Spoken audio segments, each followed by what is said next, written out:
Hi மக்களே, எல்லாத்துக்கும் காலை வணக்கம். இன்றைக்கி நான் ரொம்ப ஹாப்பியாக இருக்கேன். என்ன காரணம் அப்படின்னா, என் சன் வந்து சென்னையிலேருந்து வரான்.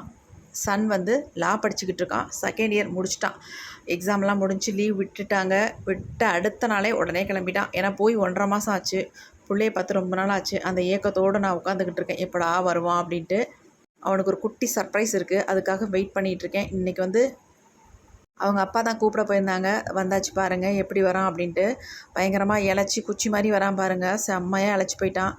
பார்க்கவே கஷ்டமாக இருந்துச்சு. வந்தவொடனே பேகை கொண்டு வந்து அப்படியே சோஃபாவில் போட்டு நேராக பெட்ரூம்குள்ளே தான் வருவான். பெட்ரூமில் வந்தவொடனே அவன் ரியாக்ஷன் எப்படி இருக்குன்னு பாருங்கள். பயங்கர ஷாக்காக இருந்துச்சு. ஏன் என்கிட்ட சொல்லவே இல்லைம்மா அப்படின்னா, ஆமாம் உனக்கு ஒரு சர்ப்ரைஸாக இருக்கட்டும் அப்படின்னு நினச்சி சொல்லவே இல்லைடா அப்படின்னு. எதுக்கு இந்த வேலையெல்லாம் செய்கிறீங்க அப்படின்னா, வேறு ஒன்றுமே இல்லைங்க, ஒரே ஒரு ஏசி மாட்டி ஒரு உடன் காட் வாங்கி அதுக்கு ஒரு மேட்ரஸ் வாங்கி போட்டிருந்தேன், வேறு எதுவுமே செய்யலை. ஒரு சின்ன ஒரு அரேஞ்ச்மெண்ட்ஸ் அவ்வளவுதான், உனக்கு ஒரு சர்ப்ரைஸாக இருக்கட்டும் அப்படின்ட்டு. எப்பொழுதுமே சின்ன பிள்ளைலேருந்தே சொல்லுவான், எனக்கு சர்ப்ரைஸ் பண்ண மாட்டேன்றீங்க சர்ப்ரைஸ் பண்ண மாட்டேன்றீங்க அப்படின்ட்டு. அதனால தான்டா செஞ்சேன் அப்படின்னா, இதெல்லாம் ஒரு சர்ப்ரைஸாக, இது எதுக்குமா பண்ணுறீங்க, தேவையில்லாத செலவெல்லாம் பண்ணுறீங்க அப்படின்னு சொல்லிக்கிட்டு இருந்தான். சரி சரி, சின்ன சின்ன ஆசைகள் பெரிய சந்தோஷம் இல்லையா, அதனால் இந்த வேலையை செஞ்சோன்னா கோச்சுக்காத, ஹாப்பியாரு அப்படின்னா சரி ஓகே அப்படின்ட்டு. கேக்கு சாப்பிட்ணுன்னு ரொம்ப ஆசையாக இருந்துச்சு. சரி அப்போடு சேர்ந்து கேக்கு சாப்பிட்லாம் அப்படின்ட்டு இந்த கேக்கை வாங்கியிருந்தோம். மற்றபடி யாருக்கும் பர்த்டே அப்படி இப்படின்னு எதுவுமே கிடையாதுங்க. சொல்லப்போனால் இந்த காட்டுக்கு தான் பர்த்டே, அதுக்காக இந்த கேக்கு வாங்கியிருக்கோன்னு வச்சுக்கோங்களேன். ஒரு குட்டி ஹார்ட்டின் போட்டிருந்தேன்.